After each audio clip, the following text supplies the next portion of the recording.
Olá, colegas servidores, é mais um programa Simussar em Ação.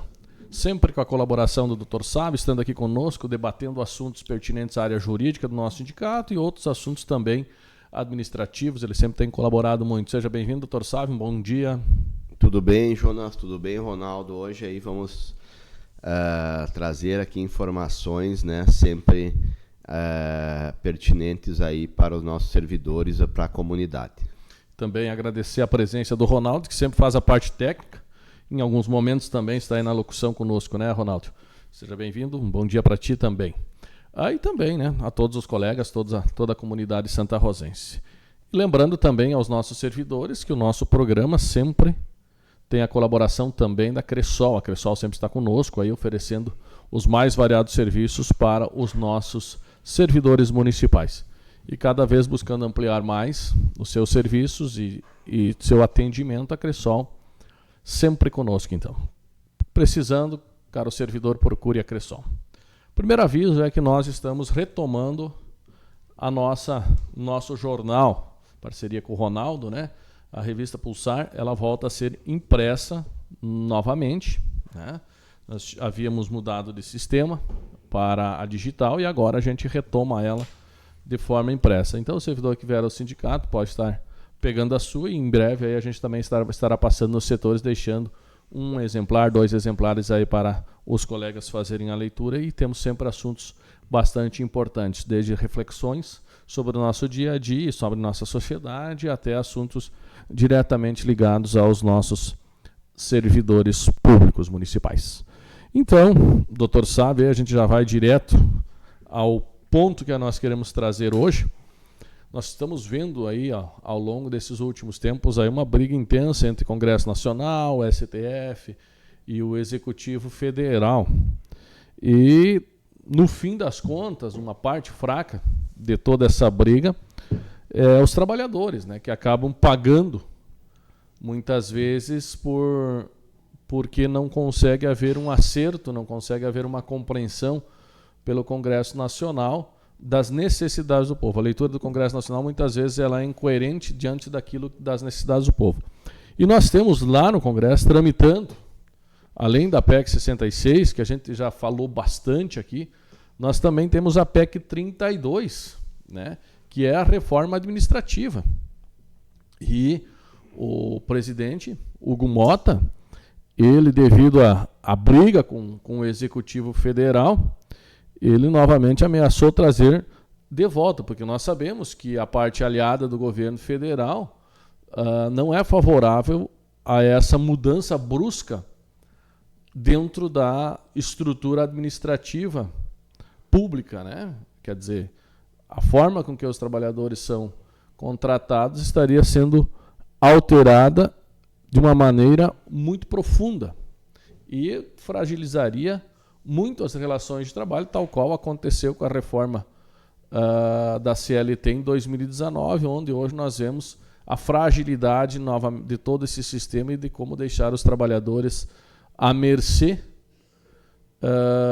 de decisões que não são diretamente ligadas ao trabalhador. Vimos esses dias, pouquinhos dias aí, a gente pôde acompanhar, está acompanhando ainda a questão das terceirizadas, a dificuldade que estão sem receber, já estão 2 meses sem receber, vai demorar mais todo o processo até a homologação da juíza. Então, quer dizer, deixar essa categoria de trabalhadores muito fragilizados e em condições precárias. E é isso que a PEC 32 traz, só que desta vez atingindo diretamente o serviço público, né, doutor Sábio? Exato, Jonas.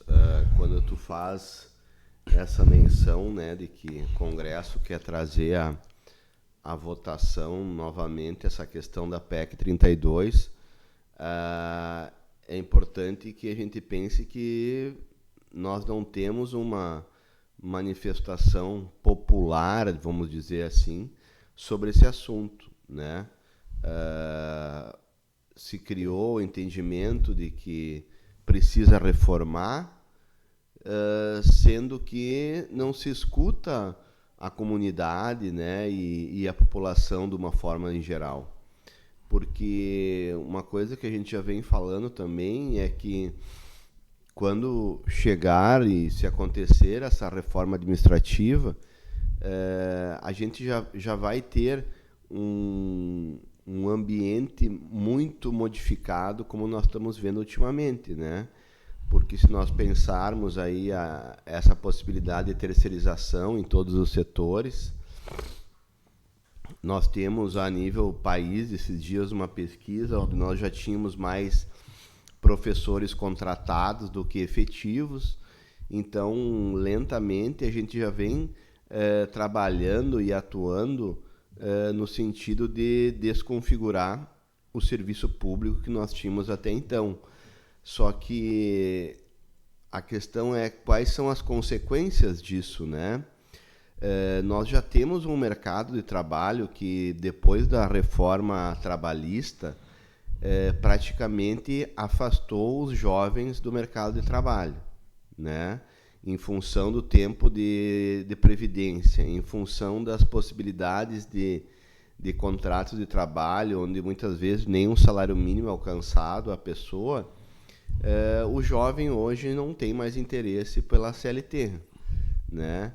E eu temo que o serviço público vá para o mesmo caminho, onde tu não tem estabilidade, onde, né, uma série de situações, uma livre contratação, vamos dizer assim, de servidores, a gente acaba perdendo justamente o que o serviço público nos trouxe ao longo dos anos, né? Que seria justamente essa eficiência, esse rigor, né? Esse detalhe frente à questão da prestação de serviços.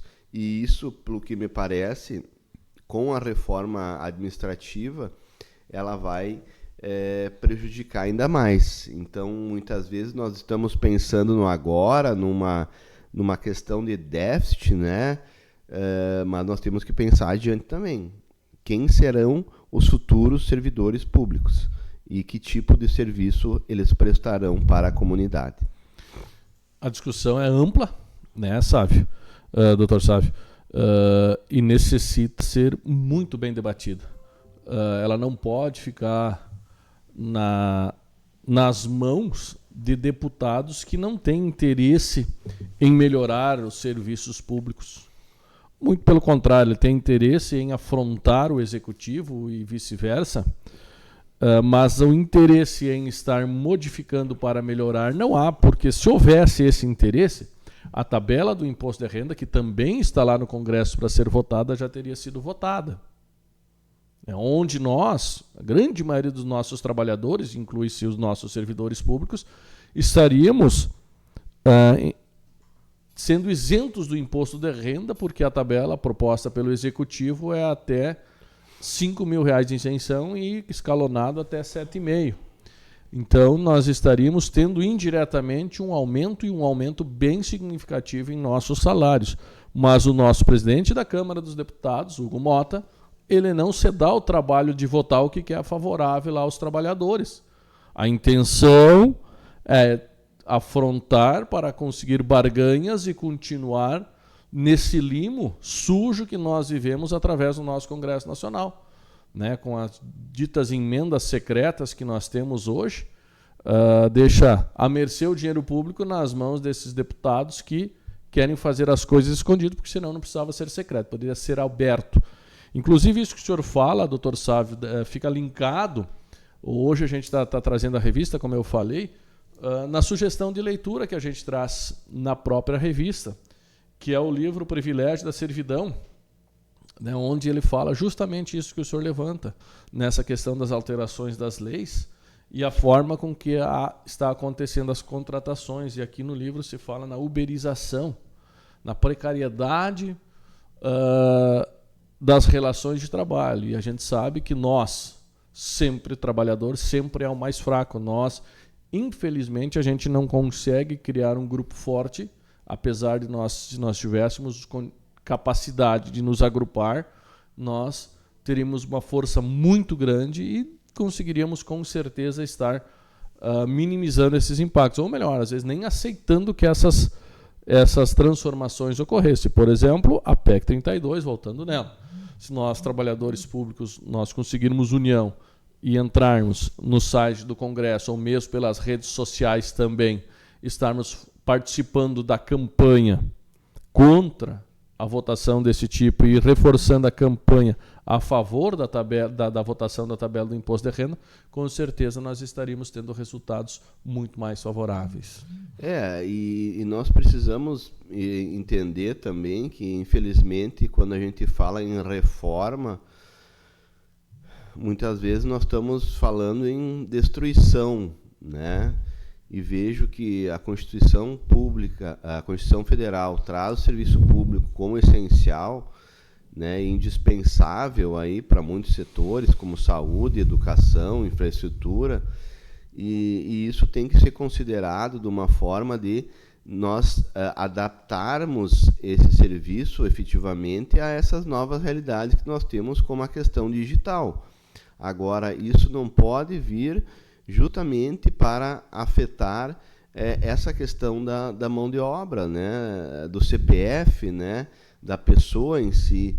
Então, essa liberdade ampla que se procura com a reforma administrativa é basicamente destruirmos esse serviço que nós tínhamos até então e abrindo possibilidades aí para N situações que vamos ter a partir de agora, onde a principal dela, que a gente pode sentir, né, Jonas, é a questão da terceirização ou mesmo da entrega, vamos dizer assim, de setores para a iniciativa privada, né, como educação, como saúde, como transporte, enfim, onde uma administração pública seria basicamente composta por um número bem reduzido de pessoas e o restante seriam justamente esse contingente que mudaria a cada período, enfim, não tendo um período prolongado no exercício das funções. E aí, que nem eu disse, eu volto antes à questão do interesse, né? Hoje nós já temos uma situação onde o servidor às vezes paga para trabalhar, né? E se falta um dia, a questão do atestado, todas as repercussões que tem, né, na folha, na remuneração no final do mês, e isso precisa ser estudado, né? Nós estamos diante, o Rio Grande do Sul principalmente, é o estado que mais envelhece no país, né? Isso, nós estamos diante de um envelhecimento. Que tipo de serviço público nós vamos ter para oferecer para absorver essas pessoas? Eu acho que isso não está sendo considerado. Você pensa só justamente na facilidade, muitas vezes, do gestor contratar e rescindir contratos com quem ele interessa e não se busca a compreensão efetiva do mundo que nós estamos vivendo. A facilidade é de demitir, né, doutor Sáfio? De contratar, ele não está preocupado. Ele está preocupado com a facilidade de demitir à medida que o trabalhador não faça aquilo que muitas vezes ele exige na parte política, nem tanto na parte do trabalho. Quando a gente se fala em serviço público, é aquele direito que ele acha que deve ter sobre o trabalhador de manipular politicamente o trabalhador.